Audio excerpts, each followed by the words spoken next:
प्रिय विद्यार्थियों, आज हम BA part third political science के द्वितीय प्रश्न पत्र के तहत अमेरिका व तृतीय विश्व के अध्याय का अध्ययन कर रहे हैं।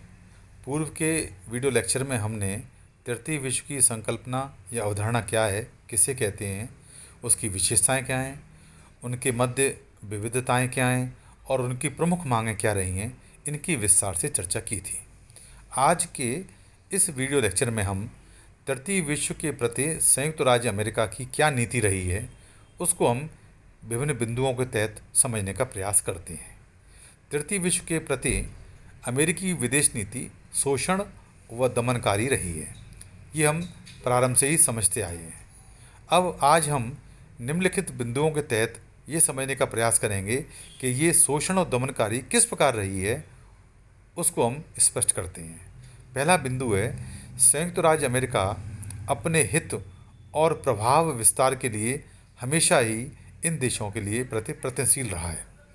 अमेरिका तृतीय विश्व में अपने हित और प्रभाव विस्तार के लिए सदैव प्रयत्नशील रहा है। इन उद्देश्यों की पूर्ति के लिए एक ओर तो वह आर्थिक और सैनिक सहायता की नीति इस मनस्थिति के अंतर्गत अपनाता रहा है कि यदि उसने अपने मित्र या पिछलग्गू राष्ट्र को हथियार नहीं दिए तो उसका प्रतिद्वंदी इसका लाभ उठाएगा और वह राष्ट्र और भी अधिक दुर्बल हो जाएगा। उसकी दुर्बलता उसके अर्थात अमेरिका के राष्ट्रीय हित और प्रभाव विस्तार के प्रतिकूल होगी।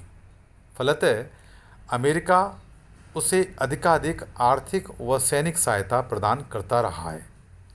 उदाहरण के लिए पाकिस्तान को अमेरिका सैनिक और आर्थिक सहायता दक्षिण एशिया में अपने प्रभाव विस्तार को बनाए रखने के उद्देश्य से ही देता रहा है, चाहे उस देश का शासन अधिनायक तंत्रीय हो चाहे लोकतंत्रीय।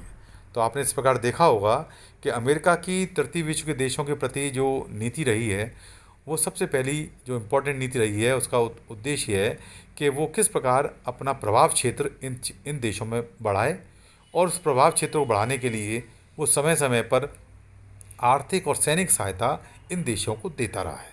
लेकिन आर्थिक और सैनिक सहायता देने के पीछे अमेरिका का जो मूल भाव या उद्देश्य रहा है, वो उसका ये स्वार्थ रहा है जिससे कि ये तृतीय विश्व के देश इस धन की या इस मदद की आड़ में वो अपने अमेरिका के जो प्रतिरोधी हैं, जो इसके विरोधी हैं, जो उसके प्रतिद्वंदी हैं दूसरे देश, उनकी शरण में ना चला जाए। यदि वो उनकी शरण में चला गया तो इससे अमेरिका का जो पक्ष है वो कमज़ोर हो जाएगा, उसकी प्रभावशीलता अंतर्राष्ट्रीय राजनीति में कमज़ोर हो जाएगी। इसलिए अपने प्रभाव क्षेत्र को बढ़ाए रखने के लिए और प्रतिद्वंदी को कमज़ोर बनाए रखने के लिए तृतीय विश्व के प्रति अमेरिका का ये विशेष रुझान रहा है कि वो इन देशों को आर्थिक और सैनिक सहायता समय समय पर देता रहा है। दूसरा जो इसकी नीति रही है अमेरिका की इन देशों के प्रति, वो है साम्यवाद परिरोधन की नीति। साम्यवाद को किस प्रकार इसके प्रसार को अंतर्राष्ट्रीय राजनीति में या इन क्षेत्रों में रोका जाए, उसको रोकने के पीछे अमेरिका क्या क्या करेगा, ये तृतीय विश्व के प्रति उसका क्या रुझान रहेगा, वो नीति रही है। अमेरिका ने तृतीय विश्व में साम्यवाद परिरोधन की नीति अपनाई। साम्यवाद परिरोधन की नीति साम्यवाद के प्रभाव एवं प्रसार को रोकना चाहती है तथा अवसर मिलने पर इसका पूर्णतः उन्मूलन करना चाहती है। और इसके लिए आपने देखा होगा कि समय समय पर अमेरिका ने अनेक सिद्धांत और संधियाँ स्थापित की हैं, जिनमें मुख्य रूप से रियो संधि, अमेरिकी राज्यों का संगठन, ट्रूमैन सिद्धांत, मार्शल योजना, सीटो संधि, आइजनहावर सिद्धांत के निर्माण, इन सभी का मूल उद्देश्य तृतीय विश्व के देशों को साम्यवाद के चंगुल से बचाना रहा है। तीसरा जो बिंदु है जिसके तहत हम अमेरिका की तृतीय विश्व के देशों के प्रति क्या नीति रही है उसको समझने का प्रयास करेंगे, वो है शक्ति संतुलन हेतु दमनकारी भूमिका। अमेरिका तृतीय विश्व के देशों में शक्ति संतुलन हेतु दो प्रकार के तरीके अपनाता रहा है। एक है सुधारात्मक और दूसरा है दमनात्मक। सुधारात्मक तरीके के अंतर्गत वह अपने मित्र राष्ट्रों को सुदृढ़ और वैध बनाता है जो क्रांति की स्थिति को घटा सके, और दूसरा दमनात्मक तरीके के अंतर्गत तृतीय विश्व के देशों में उभर रहे उन क्रांतिकारी परिवर्तनों का दमन करता है जो उसकी मित्र सरकार का पतन कर सकता है। प्राय अमेरिका सुधार से प्रारंभ कर दमन तक पहुंच जाता है। Doctor PD. शर्मा के अनुसार अमेरिकी विदेश नीति जब विश्व संतुलन अथवा तृतीय विश्व के किसी देश से जूझती है तो राजनीतिक वातावरण सैनिक और आर्थिक संदर्भ से तुरंत जुड़ जाता है और दमन लाभदायक लगने लगता है। संयुक्त राज्य अमेरिका तृतीय विश्व के राष्ट्रों को आत्मनिर्भरता के नाम पर आधुनिक सैन्य सामग्री प्रदान कर उन्हें अपने ऊपर निर्भर करता रहा है। इस सैनिकीकरण और शस्त्र व्यापार की वृद्धि से तृतीय विश्व के देशों में दमनकारी अत्याचारों की प्रवृत्ति बढ़ती है, क्योंकि जब कठपुतली सरकार के पास सैनिक सहायता पहुंच जाती है तो उसके बाद उस पर अमेरिका का नियंत्रण बना रहता है और वह उस देश के स्वतंत्रता आंदोलन को कुचलने के लिए दमनकारी नीतियों का अनुसरण करने लगता है। परिणाम स्वरूप उस देश की राजनीति भयावह परिणाम सामने लाती है। तो इस प्रकार आप समझ गए होंगे कि अमेरिका का शक्ति संतुलन हेतु दमनकारी भूमिका इन तृतीय विश्व के देशों में क्या रही है। अगला बिंदु है तृतीय विश्व की एकता को तोड़ने की भूमिका। अमेरिका का हमेशा प्रयास ये रहा है कि इन तृतीय विश्व के देशों में कभी भी एकता या सामंजस्य नहीं रहे। यदि इनमें फूट रहेगी तो वो अमेरिका के प्रति उनका रुझान रहेगा और अमेरिका अपनी मनमर्जी पूर्वक अपनी शर्तें इन पर थोपता रहेगा और अपना प्रभाव बढ़ाए रखेगा। अमेरिका का निरंतर यह प्रयास रहा है कि तीसरी दुनिया के देशों में एकता एवं पारस्परिक सहयोग उत्पन्न ही ना हो, और यदि उनमें एकता या पारस्परिक सहयोग उत्पन्न होने भी लगे तो उनमें स्थानीय मुद्दों को हवा देकर फूट डालना प्रारंभ कर दिया जाए। अमेरिका की यह नीति पश्चिमी एशिया में पूर्णतः सफल हुई है, जहां उसने अरब राष्ट्रों को न केवल विभाजित रखा बल्कि उनमें युद्धों को भी जन्म देकर अपने वर्चस्व को बनाए रखा तथा उनके तेल भंडारों पर अपना एक छत्र अधिकार स्थापित किए रखा। दक्षिण एशिया में भी वह इसी नीति का अनुसरण करते हुए भारत और पाक के बीच सहयोग पैदा नहीं होने देता। यद्यपि वह इस बात का दंभ भी भरता रहता है कि वह इस क्षेत्र में शांति और संतुलन का पक्षधर है।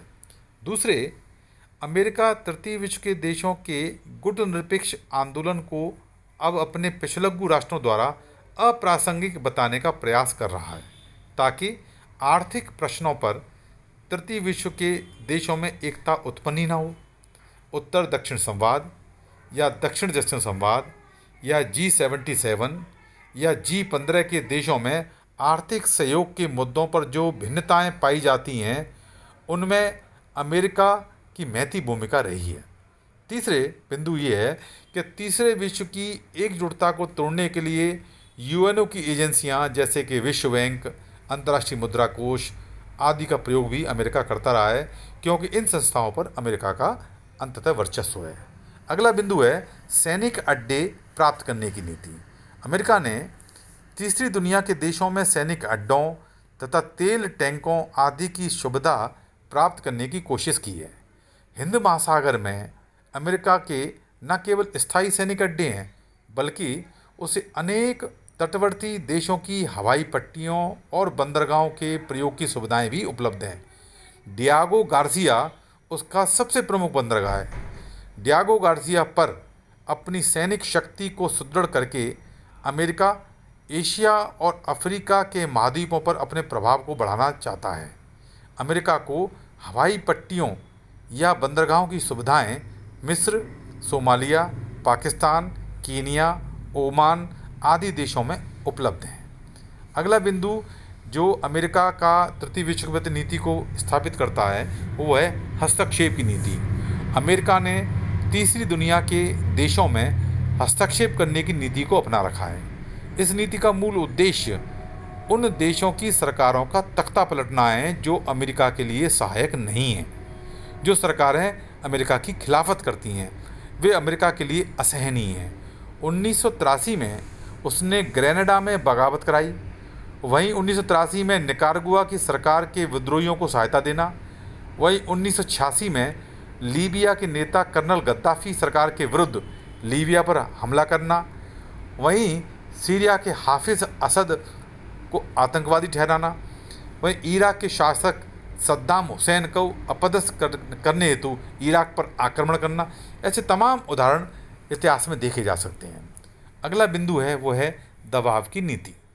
संयुक्त राज्य अमेरिका तीसरी दुनिया के देशों पर दबाव डालकर उनकी नीतियों को अपने अनुकूल परिवर्तित करवाने का प्रयास हमेशा से ही करता रहा है। अमेरिकी दबाव के कतिपय उदाहरण के आधार पर हम इस चीज़ को और ठीक ढंग से समझने का प्रयास करते हैं। पहला, 1975 में अमेरिकी बहुराष्ट्रीय इलेक्ट्रॉनिक कंपनी ने मेक्सिको की सरकार पर दबाव डाला कि वह अपने श्रम कानून को, जो मजदूरों को थोड़ा संरक्षण देता था, बदल डाले। मेक्सिको की सरकार ने ऐसा करने से इनकार कर दिया, तो कंपनी ने अपना कारखाना बंद कर उसे कोस्टा रिका में स्थानांतरित कर दिया। इसके परिणामस्वरूप 12,000 मजदूर बेरोजगार हो गए। दूसरा उदाहरण देख सकते हैं हम, चिली में एलेंदे की सरकार ने अमेरिकी बहुराष्ट्रीय कंपनी के राष्ट्रीयकरण के कदम उठाए, तो जवाब में अमेरिकी कंपनियों ने एलेंदे की हत्या करवा दी और सरकार को उलट दिया। तीसरा उदाहरण स्पष्ट है कि भारत ने अणु प्रसार संधि पर हस्ताक्षर करने से इनकार कर दिया, तो अमेरिका ने रूस पर दबाव डाला कि वो भारतीय अंतरिक्ष अनुसंधान संगठन इसरो से नाता तोड़ ले। और उसी क्रम में आपने देखा होगा कि सोवियत संघ से जो क्रायोजेनिक इंजन प्राप्त करने का जो एक समझौता हुआ था, वो क्रायोजेनिक इंजन रूस ने भारत को अमेरिका के दबाव में नहीं दिया था। तो ये सारी बातें इस बात को प्रमाणित करती हैं कि तृतीय विश्व के देशों के प्रति अमेरिका की किस प्रकार दबाव की नीति रही है। अगला बिंदु है आर्थिक और सांस्कृतिक साम्राज्यवाद की नीति।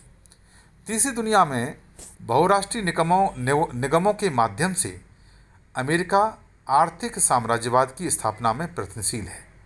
विकासशील देशों में सस्ते श्रम, कच्चे माल तथा शोषण की तीव्रता के कारण बहुराष्ट्रीय कंपनियों को विकासशील देशों में विनियोजित पूंजी से प्राप्त लाभ की दर सर्वाधिक ऊंची है। इसी प्रकार अमेरिका तीसरी दुनिया में सांस्कृतिक साम्राज्यवाद की स्थापना का भी प्रयत्न करता रहा है।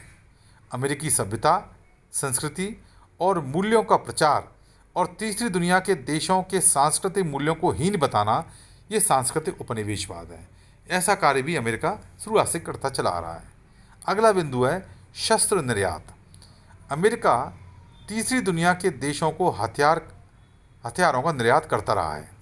1950 से लेके 1972 तक का यदि हम आंकड़ा देखें तो अमेरिका ने तीसरी दुनिया के देशों को 8,522 करोड़ डॉलर के हथियारों का निर्यात किया था। उसने इज़राइल, सऊदी अरब, जॉर्डन, पाकिस्तान, दक्षिण अफ्रीका, दक्षिण कोरिया आदि देशों की सरकारों को हथियारों से लैस कर विकासशील देशों को विकास कार्य छोड़कर डिफेंस मतलब प्रतिरक्षा व्यय बढ़ाने के लिए मजबूर किया। अगला बिंदु परमाणु अप्रसार संधि। अमेरिका परमाणु क्लब को सीमित रखना चाहता है। वह नहीं चाहता कि तीसरी दुनिया के देश अपने परमाणु कार्यक्रम को जारी रखें। वह चाहता है कि भारत और पाकिस्तान अपने परमाणु कार्यक्रमों पर रोक लगाएं। वह यह भी चाहता है कि उत्तरी कोरिया अपने परमाणु संयंत्रों को अंतर्राष्ट्रीय एजेंसियों की जांच के लिए खोल दें। इसी क्रम में एक अगला बिंदु है उच्च तकनीक के हस्तांतरण को रोकना।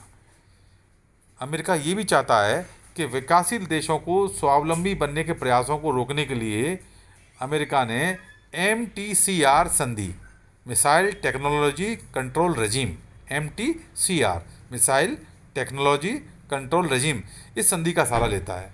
भारत को क्रायोजेनिक इंजन और उसकी तकनीक को हस्तांतरित करने से रोकने के लिए अमेरिका इसी संधि के तहत रूस पर दबाव डाला था। विद्यार्थियों, उपयुक्त विवेचन के आधार पर तृतीय विश्व के प्रति अमेरिका की जो विदेश नीति है उसके निम्न तथ्य उजागर होते हैं। उन पर हम एक संक्षिप्त में हम प्रकाश डालने का प्रयास करते हैं। पहला, तृतीय विश्व के देशों को स्वावलंबी बनने से रोकना, पहला इसका नीति रही है। दूसरा, अमेरिका की जो नीति रही है, इन आधारों पर हम जान सकते हैं कि इन देशों में अपने शस्त्रों की बिक्री को बनाए रखने के लिए परस्पर संदेह पैदा कर क्षेत्रीय असंतुलन खड़ा करना, जिससे उसकी शस्त्रों की बिक्री होती रहे। तीसरा, मानव अधिकारों के माध्यम से आंतरिक मामलों में हस्तक्षेप करना इन देशों के अंदर। चौथा, आतंकवाद संबंधी नीति को क्षेत्रीय असंतुलन पैदा करने के लिए इस्तेमाल करना।